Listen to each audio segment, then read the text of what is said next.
Hi everyone, this is knowledge topper और आज की वीडियो में हम बात करने वाले हैं कि सोशल स्ट्रैटिफिकेशन क्या होता है। तो आइए चलिए इस वीडियो को स्टार्ट करते हैं। अच्छा जी, सबसे पहले ये है कि जी what is social stratification. Social stratification basically होती क्या है, तो इसकी डेफिनेशन लिखी है, system by which society categorizes people and ranks them in hierarchy. Society के अंदर डिफरेंट लोगों के डिफरेंट जो है वो डिफरेंट लोग जो है वो बेसिकली डिफरेंट कैटेगरी में जो है वो सोसाइटी जो है उनको बांट देती है, उनको रैंक कर देती है। तो एक हायरार्की होती है, यानी ऑर्डर होता है ऊपर से नीचे का और नीचे से ऊपर का। तो बेसिकली डिफरेंट लोगों को डिफरेंट अपनी जो है वो कैटेगरी मिल जाती है, उनको सोसाइटी वाले जो है डिफरेंट कैटेगरी में जो है वो शामिल कर देते हैं। उसके बाद हम देखते हैं यहाँ पर जी, social stratification categorizes groups of people into a hierarchy on the basis of wealth, status और पावर। यानी कि हायरार्की में जो बेसिकली उनको अरेंज करते हैं लोगों को, वो बेसिकली बेस करती है वो कि आपके पास कितनी दौलत है, यानी आपके पास कितने वेल्थ है। स्टेटस पे आपकी जो है वो क्या आपका स्टेटस है, और आपके पावर कितनी है कि आपके पास कोई रिसोर्स है क्या है, एक्स वाई जी। आपके पास कितनी पावर है, आपके पास कितना वेल्थ है, आपका स्टेटस क्या है। तो जिस तरीके से आप यहाँ देख रहे हैं कि बंदे यहाँ पर हैं, हायरार्की बनी है, पहले एक बंदा खड़ा है, फिर दो, फिर तीन, फिर चार, इस तरीके से हायरार्की बना दी जाती है, जिसमें जो है वो लोग, सोसाइटी जो है बेसिकली लोगों को कैटेगराइज करती है on the basis of wealth, on the basis of power, on the basis of status. ठीक है जी। अच्छा जी, relatively fixed hierarchical arrangement in society by which groups have different access to resources, power and perceive social worth. जिस तरीके से example दी हुई यहाँ पर सोशल स्ट्रेटिफिकेशन की, किस तरीके से हायरार्की में अरेंज किया जाता है। सपोज कीजिए कि एक टीम है, एक फुटबॉल की टीम है, ठीक है। तो जो उस फुटबॉल का ओनर है, ठीक है, तो उसके पास क्या रिसोर्स है, उसके पास बेसिकली कंट्रोल होता है रिसोर्स ऑफ द टीम का, ठीक है। यानी वो जो है वो ओनर है, तो उसके पास पूरी टीम का जो है वो कंट्रोल होगा रिसोर्स ऑफ द टीम, ठीक है। उसके बाद प्लेयर्स आते हैं, प्लेयर्स जो है वो सैलरी अर्न करते हैं, हाई सैलरी अर्न करते हैं, लेकिन उनके पास कंट्रोल नहीं होता टीम का, क्योंकि हर बंदे का अलग अलग, मैंने आपको बताया, हर बंदे को अलग अलग अरेंजमेंट में डाला जाता है। कोई भी बंदा जो है वो एक ऑर्डर से दूसरे ऑर्डर में जो है वो नहीं होता। एक रिलेटिवली फिक्स्ड हायरार्किकल अरेंजमेंट होती है जो कि सोसाइटी वाले जो है उनको देते हैं। तो और लोगों को उस पर्टिकुलर ग्रुप में जो है वो डिवाइड करते हैं, उस पर्टिकुलर ग्रुप में जो है वो बांटते हैं।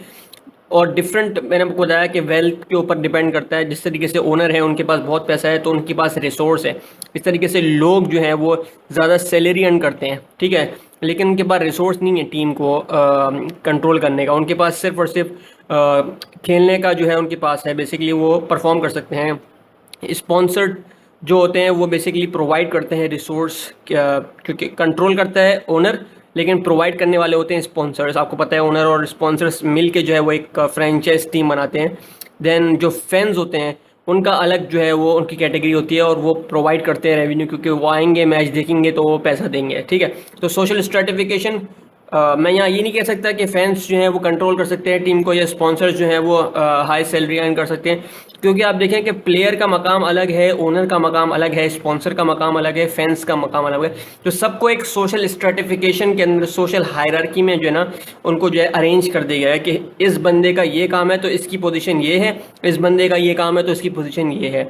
उसके बाद हम बात करते हैं जी, सोशल स्ट्रेटिफिकेशन पे ही चल रहे हैं अभी हम।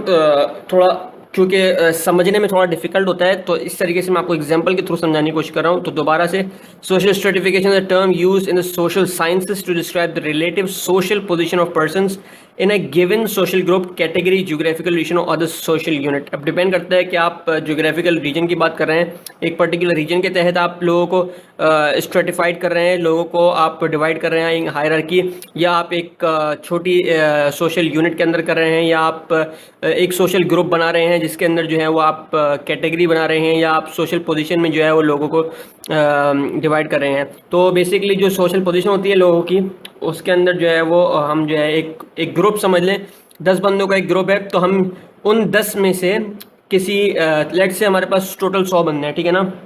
तो हम क्या करेंगे, 10-10 का हमने ग्रुप बना दिया। उन 10 में से हम डिसाइड करेंगे कि इस बंदे का इस पर्टिकुलर ग्रुप में क्या रोल है, ठीक है ना, उसकी पोजीशन क्या है इस पर्टिकुलर ग्रुप में। तो उस 10 में से एक बंदे को हमने एक पोजीशन दे दी, दूसरे को दूसरी पोजीशन, तीसरे को तीसरी पोजीशन। तो उन 10 बंदों को जो एक पर्टिकुलर ग्रुप हमने बनाया है, उसके अंदर हर बंदे का अपना एक सोशल पोजीशन होगी और उस सोशल ग्रुप के अंदर वो आएगा, ठीक है ना। तो इस तरह से भाई हर बंदे की जो सोशल पोजीशन होती है ना एक पर्टिकुलर सोशल ग्रुप में, वो डिफरेंट होती है, ठीक है जी। तो ये आपके सामने मैंने सोशल स्ट्रेटिफिकेशन बताया। अब इसके 4 बेसिक प्रिंसिपल्स होते हैं, ठीक है ना। सोशल स्ट्रेटिफिकेशन के 4 बेसिक प्रिंसिपल्स होते हैं। अब हम इसको देखते हैं जी। सबसे पहले है जी, social stratification is a trait of society, not simply a reflection of individual differences.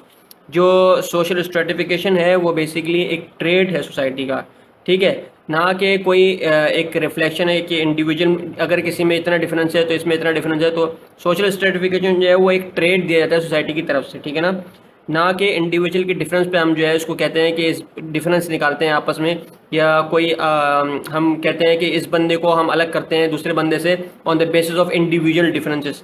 हम जो है वो जो सोसाइटी के ट्रेड्स होते हैं उस पे जो है वो हम जो है बेसिकली उसको जो है डिफरेंशिएट करते हैं इंडिविजुअल डिफरेंसेस को। बेसिकली जो डिफरेंट खसूसियात होती हैं लोगों के अंदर, हम जो है बेसिकली उसी बिना पर जो है ना वो लोगों को जो है वो सोशल स्ट्रेटिफाइड करते हैं। अच्छा भाई, दूसरा ये है कि जी सोशल स्ट्रेटिफिकेशन जो है वो carries over from generation to generation. जो सोशल स्ट्रेटिफिकेशन है वो जनरेशन टू जनरेशन से जो है वो चलता आ रहा है। अच्छा, तीसरा है social stratification is universal but variable. Social stratification जो है वो यूनिवर्सल है, मतलब तकरीबन हर जगह ही जो है ना एक पर्टिकुलर सोशल पोजीशन दी जाती है लोगों को और उनको शामिल किया जाता है एक पर्टिकुलर सोशल ग्रुप के अंदर, ठीक है। ये फिक्स नहीं होता। ज़रूरी नहीं है कि अगर एक कंट्री में आपको जो है वो एक कंट्री में एक सोशल पोजीशन आपको दी जा रही है तो आपको दूसरी कंट्री में भी वही सोशल पोजीशन दी जाएगी। डिफरेंट जगह पे कल्चर पे डिपेंड करता है और दूसरी चीज़ों पे डिपेंड करता है, रिलीजियस फैक्टर भी आ जाता है इसके अंदर, क्लासेस वगैरह होती हैं बहुत सारी। तो जी फिक्स नहीं होता, कहीं पे वेरिएबल होता है, हर जगह चेंज होता है, ठीक है जी। उसके बाद social stratification involves not just inequality but beliefs as well. Social stratification में आपको पता चले तो मैं आपको बताऊं कि इक्वालिटी नहीं होती, ठीक है। सोशल स्ट्रेटिफिकेशन में इन इक्वालिटी होती है। मतलब ये है कि अगर कोई जेनिटर है, मतलब कोई अगर साफ़ करने वाला है, मतलब कोई कचरा वगैरह साफ़ करने वाला है, ठीक है, आउटडोर जो काम करता है जेनिटर बोलते हैं उसको बेसिकली।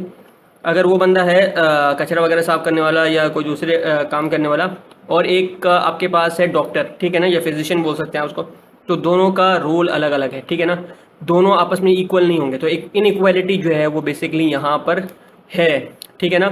उसका रोल जो काम कर रहा है जेनिटर और एक फिजिशियन जो काम कर रहा है उसका बिल्कुल डिफरेंट जो है वो रोल है। आप दोनों को इक्वल नहीं कर सकते हैं। तो बेसिकली जो है वो सोशल स्ट्रेटिफिकेशन के अंदर जो है ना एक थ्योरी है, वो मैं अपलोड करूँगा, ठीक है। वो उसके अंदर सारी चीज़ें सारी इनइक्वालिटी के हवाले से मौजूद हैं, ठीक है।